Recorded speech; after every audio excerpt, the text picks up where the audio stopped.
I think it's time for another how to make a Jbeam.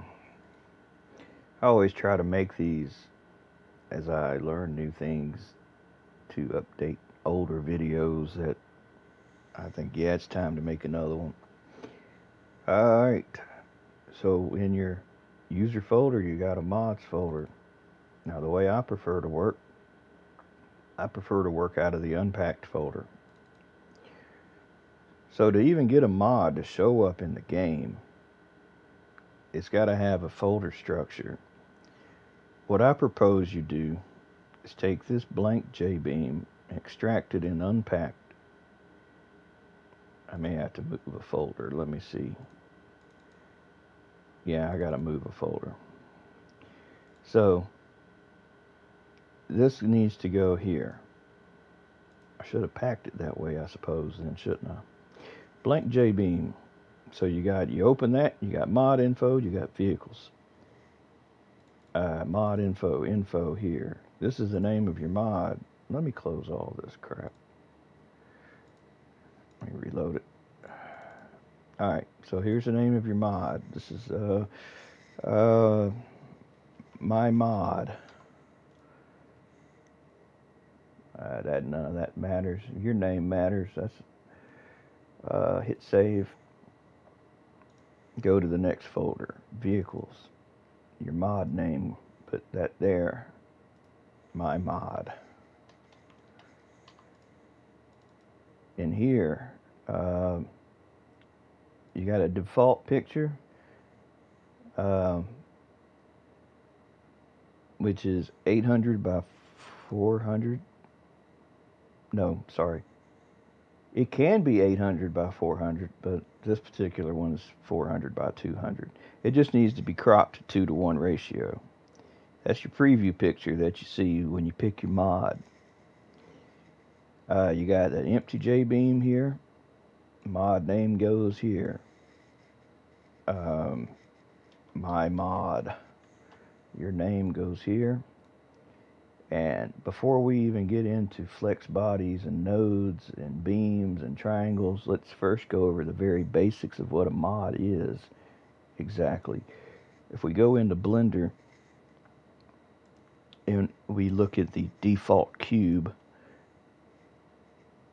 in its wireframe mode, in edit mode, we will see that this thing has vertices.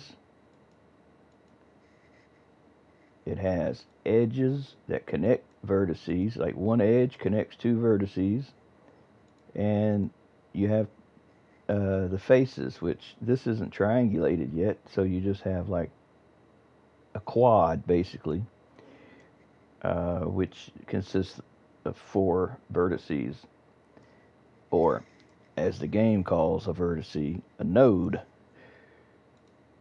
So these are known as nodes. These are known as beams. And if the object is triangulated, then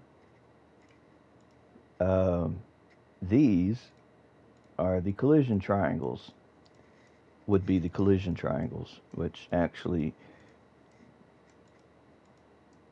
the game doesn't use side collision like from the triangle. It actually, what determines what is the beams and the nodes.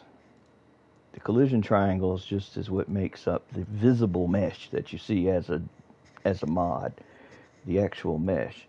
Now you got 2 things you can do. You can make an object, like say I want to make a mesh. I want to make a mesh ball. A mesh ball, for example. Alright. I want the ball to be what you see in the game, but the Jbeam container that's going to move it around in the world is going to be, in fact, this box. So that's what this is going to show you how to do. How to take something and stick it in a box like it's froze in an ice cube. I think that's probably the most basic thing you can learn that will kind of maybe help you understand a little more about how all this works. So we don't need a light, we don't need a camera. We got our cube and we got our ball. So we'll move these out of the ground. So the ground being here.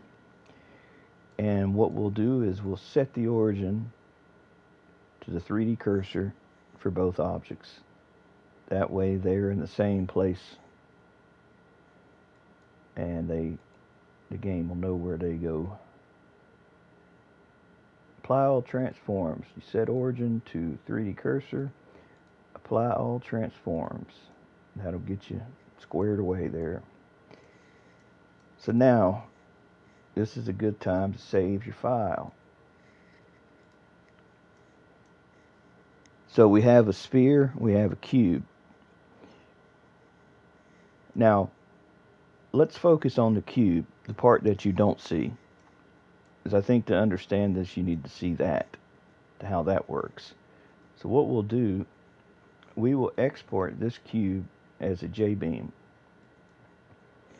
Alright, we will load that exported Jbeam in Notepad++, and we will see its basic collision triangles, beams, and nodes, which are vertices, edges, and triangulated faces, basically. So you got 3 nodes that make up a triangle. You got 2 nodes that make up a beam, and then you just have a beam. And a beam is got its X, Y, and Z coordinates. That's how it knows where things are. And he's like, well, how do I get that into the game? Well, the Jbeam exporter does not do everything for you. It only does the nodes, beams, and triangles. You still have to have a blank Jbeam like this one.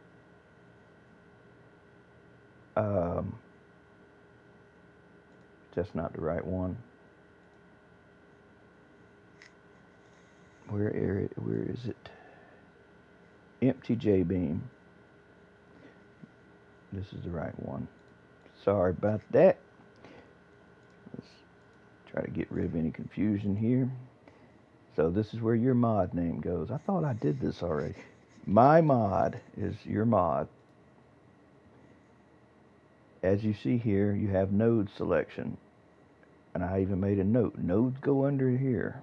And here's what they look like, so you know what you're looking for.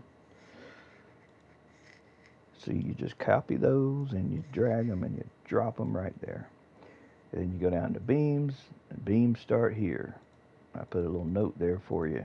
So you take the beams and you drag the beams and you drop the beams right there. Then you do that with the triangles. See, triangles go here. You take the triangles, you copy them, and you paste them right here. Now, this will get us as far as it'll create the actual Jbeam, the parts you don't see. So let's save this and let us load the game, and we will see the empty Jbeam. You have to turn it on though. I have to reload.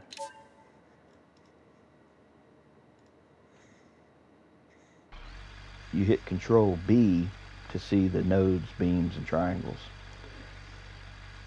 So, well, the nodes and the beams. Control T shows you the triangles.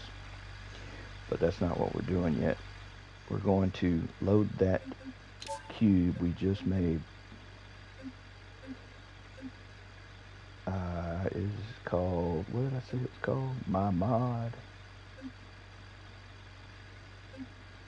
But I don't see my mod. Why don't I see my mod? Well. I did not do something I needed to do.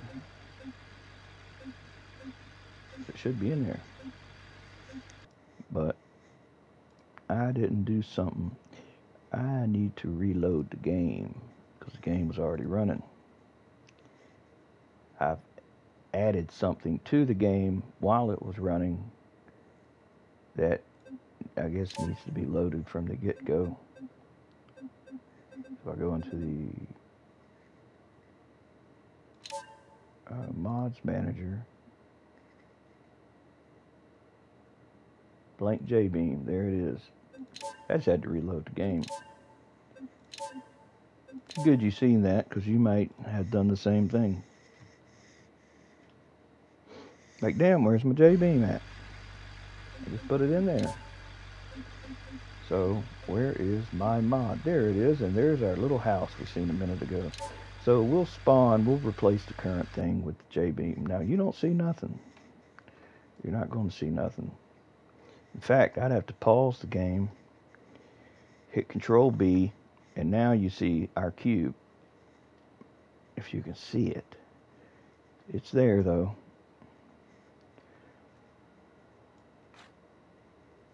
This is our cube we just made.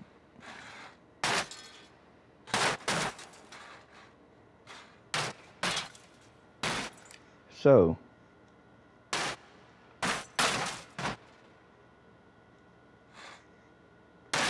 the next step is to export the mesh, which we said we were going to use as ball, right? Which that's inside the cube. Oh, you may want to also like shade smooth. Now let's give it a texture because it doesn't have one. And we'll just call this, I don't know, ball test. Now since the game does not know what this material is, then what I'm going to do is copy this main.materials.json from my desktop in this folder. I'm going to paste it. Just pretend that one ain't even in there. I'm going to paste it, and I'm going to edit it. And the texture name from Blender goes here. This is what I just said was ball test. And that will go there and there. There is no color map. I didn't assign an actual texture to it. It's just going to be a white ball when it shows up. And it's going to have the ground type of, it's not going to matter, actually, what that says. Now what we have to do, you see this name, sphere? This is what the empty Jbeam is looking for, where I said we'd come back to this mesh name from Blender. It was called sphere. That's what it's looking for, sphere. And pay attention to caps. It's going to have a group name of A, which is already filled out for you. If you had a second object, it would be a group B, a group C, a group D, and so on. But if you were going to do that, then you have to take another step, and you have to tell it to give each of the nodes a prefix. It's like this is letter N. As you can see here, letter N, you would need to give each one its own unique prefix. You would just put that in here. You could put whatever you want, and it would put it in front of the node numbers. That's how it separates the stuff. But right now, it's just looking for that mesh. That flex body is what it calls it. But we didn't export it yet, so that's what we're going to do now. Now, we're not going to also export the cube, because that's what we're using as Jbeam. We're going to just export the sphere, and we'll do that by going to Export Collider, DAE. We'll find that folder, which is in Mods, Unpacked, Blank Jbeam, Vehicles, My Mod, and right here, doesn't matter what you call it here, but you're just going to export it, and you're going to say Selection Only, because that's all you're sending over there. You're not sending the Jbeam. You exported that separately over here with Export Jbeam. See, that's a different thing, but they both work together. See, now we can save this, and we can reload the game, and instead of a box, we'll see what is inside the box. Well, we'll still see the box if we hit Control B, but that's not what this is trying to show you. Now I'm trying to show you the ball that's in the box.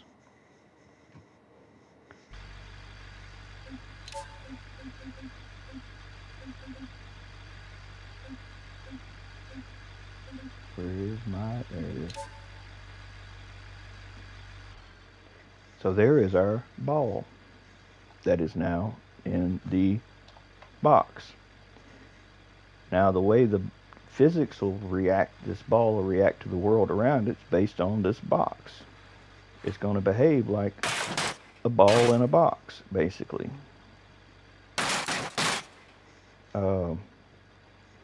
Now there's lots of different values you can change, but for the most part, this is the most basic of the basic that there is. So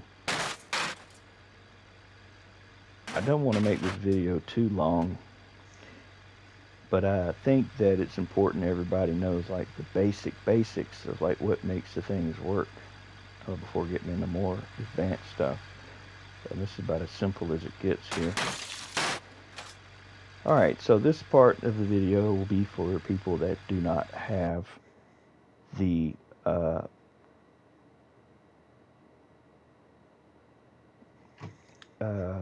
plugin. The plugin for Blender is the link here. Here's the link for the plugin. I'm going to paste these on. I'm going to paste these in the description so that you can have them. But basically, to install that mod into, that plugin into Blender, you'll load Blender. You'll go up to Preferences,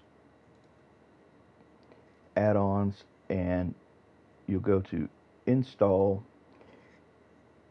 That particular file is called IO something, IOEFTH.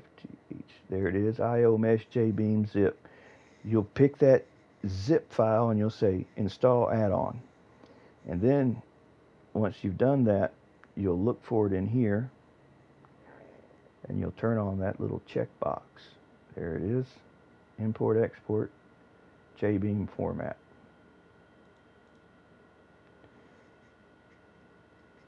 Alright, now the next part of this video, we'll talk about reference nodes and the camera positioning.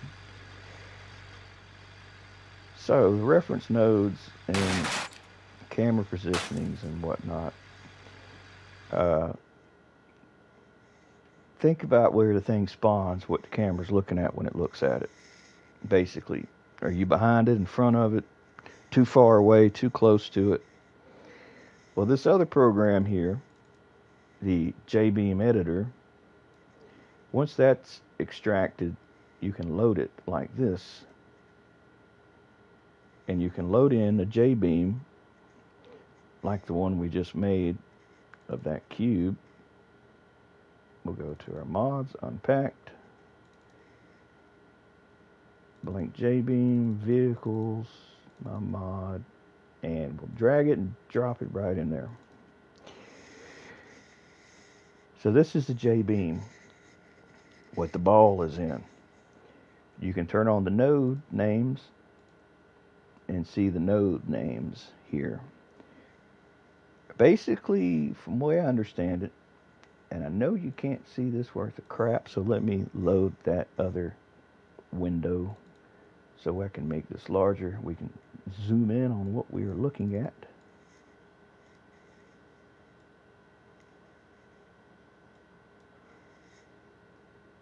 This is basically what you see in Notepad++, what you see over here on the left.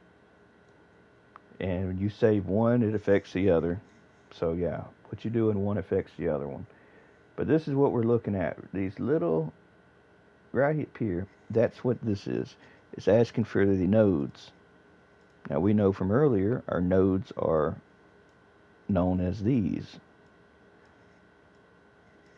And by turning on show node names, we can see them. We can turn off the triangles also if we want them to be out of the way. So the reference node, the first one it's asking for, I pick the closest one that I can find to where the blue line, the red line, the green line all come together. Well, crap, they're all the same distance apart. So I'll just pick one like this NL0 down here for the reference node. What's behind NL0? Well, depends on how you look at it, but you could say NR2 is behind it. And caps matter. Remember that. What's to the left of NL0? Well, to the left of NL0 is NL4. And what is above NL0? Up. Well, that would be NL1. Now, this is how far the camera will be. I can put it a ridiculous distance to show you how far, like what it matters. There's other things you can enter into here for different things and offsets and whatnot, but we'll leave all that the same. Keep the FOV at 65, and we'll save our file, which won't update in here until you reload it, but you don't need to reload it. We just use that to get our nodes, our bearings where they were. Now, if we reload the level, reload the mod, the camera should be 50, whatever that number represents, away from it when it spawns. But if it's not filled out, your camera can be erratic. See, we're 50 away, however far, like I said, away from the object. But based on what we're looking at, we can show our node names by hitting Control N. We can see that's the reference node, NL0. What I said was behind NL0, NR2, and that's where the camera spawned, behind it, which is behind NR2. And it considered what was to the left of NL0, NL4, to the left, in fact, and what's above it, NL1. So yeah, when it spawned us over here in the right place. Though that's what the reference nodes have to do with. And if you're making a car, basically, from the way I understand it, the reference node is what is marked as crossing the finish line when it's coming to a race or whatnot. You will determine what will be the part that is considered. That's what I thought I read. I could be wrong on that, but I'm thinking that is what determines the part of the car that wins the race. Which makes you think, well, damn, well, you said that would be the center. Yeah, see, I'm not sure on that. That's something I'm not sure on. But I think that's pretty much it for this video. I think this pretty much should get you,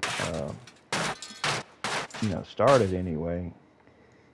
And you can use these files that I provide to do whatever with them, to follow along, or whatever.